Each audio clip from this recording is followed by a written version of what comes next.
and welcome to Halftime Report on CNBC-TV18. I'm Ekta Batra, working from home, and we have Nigel D'Souza who's joining in from the studio.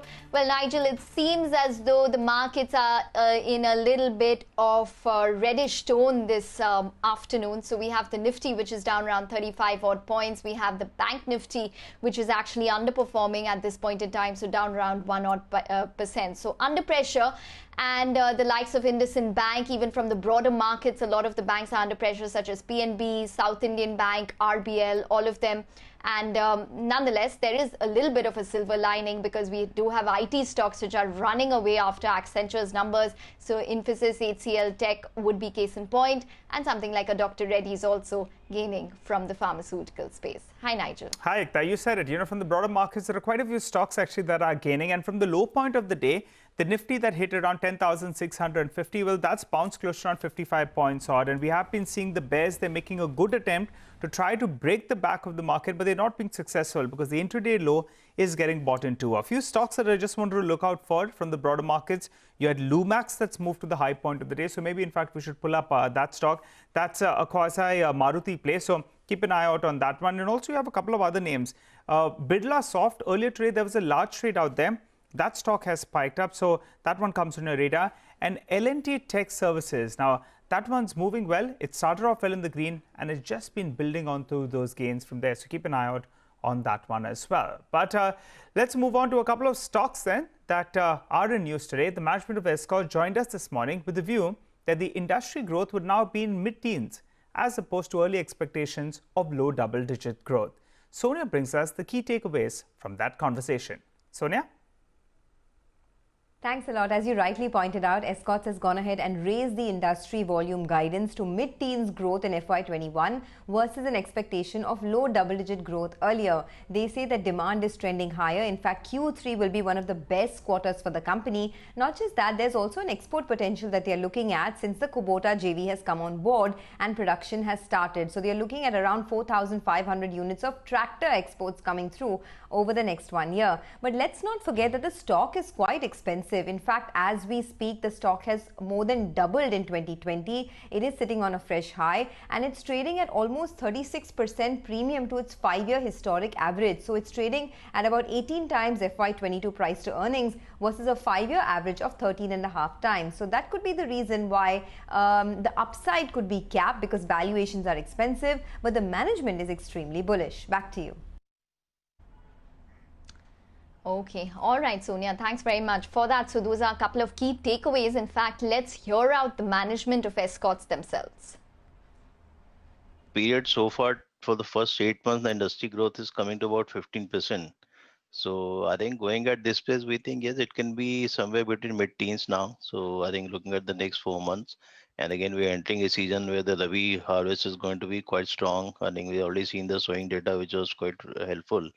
So obviously, I think that will give, good momentum. I think next 2-3 months also is going to be quite good for the industry. So you can safely say it will be somewhere around mid-teens. If you've seen the volumes are quite strong, in this quarter, for example, in Q3, it will be the highest volume we have ever done. So the operating level definitely will be at play. So even if there's some impact coming in from the cost side, I think that will get probably neutralized with the operating leverage we get from higher volumes. So overall, we still expect we should be able to hold on to that number, 17-18% range.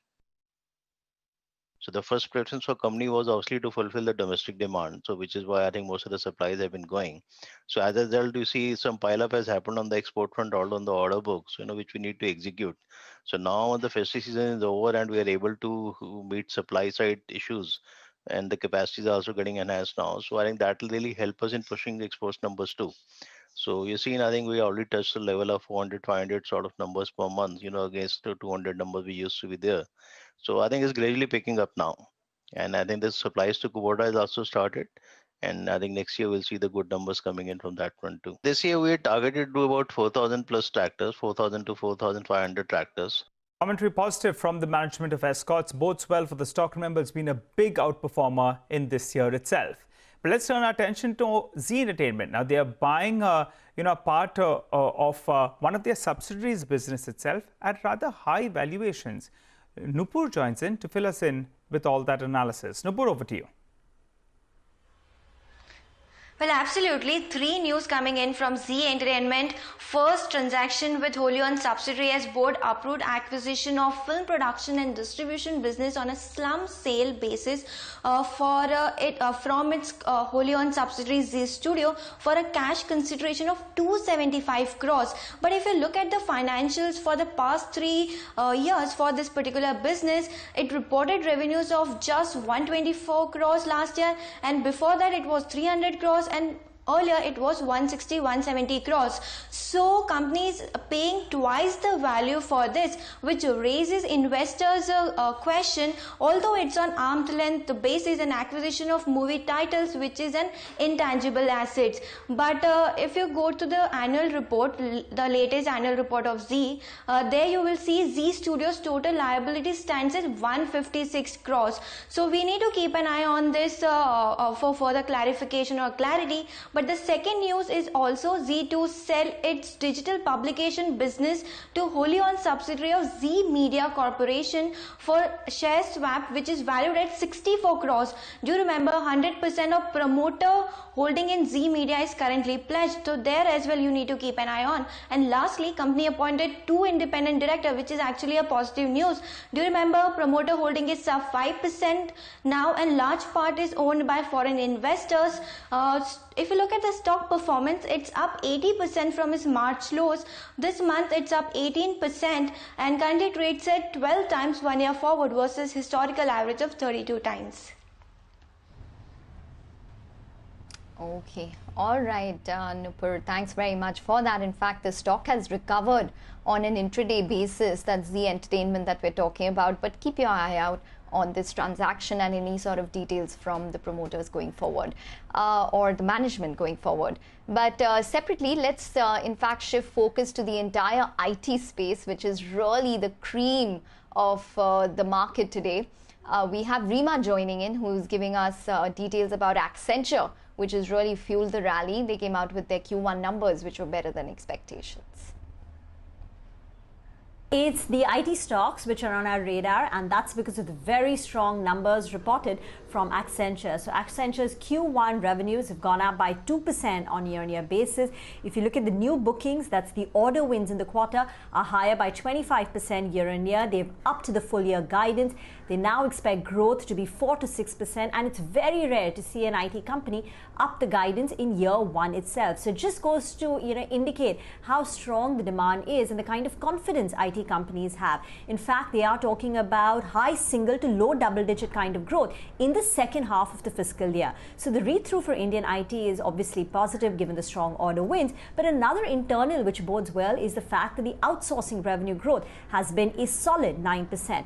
So brokerages are saying, the Macquarie says the demand for digital transformation, particularly cloud, remains strong.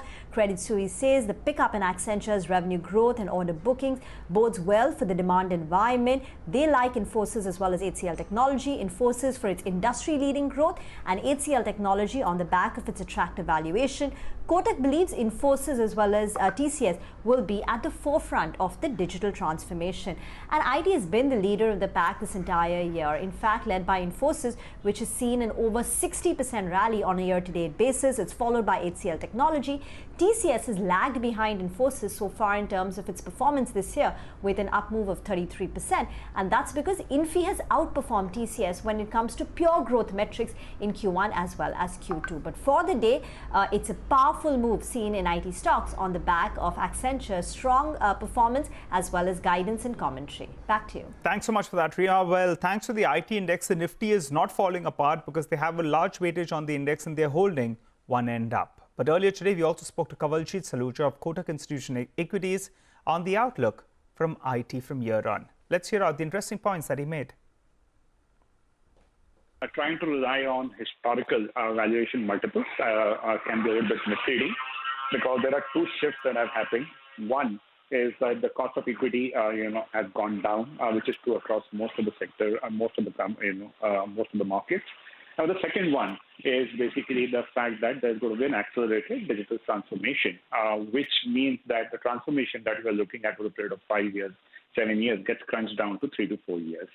Now, that will result in a higher growth rate.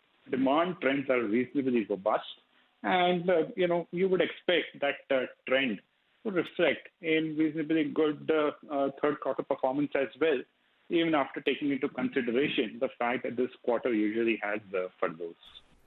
Well, here's a quick recap of all the top buzzing stocks. We have TCS, Infosys, Escorts and Zee Entertainment, all of them moving around. Well, on that note, though, we'll slip into a short break. On the other side, we'll focus on Dishman Pharma. Remember, the promoters are looking to sell 4.4% stake via the OFS route. They also have a green shoe option. We'll get chatting with Mr. Vyas on the other side.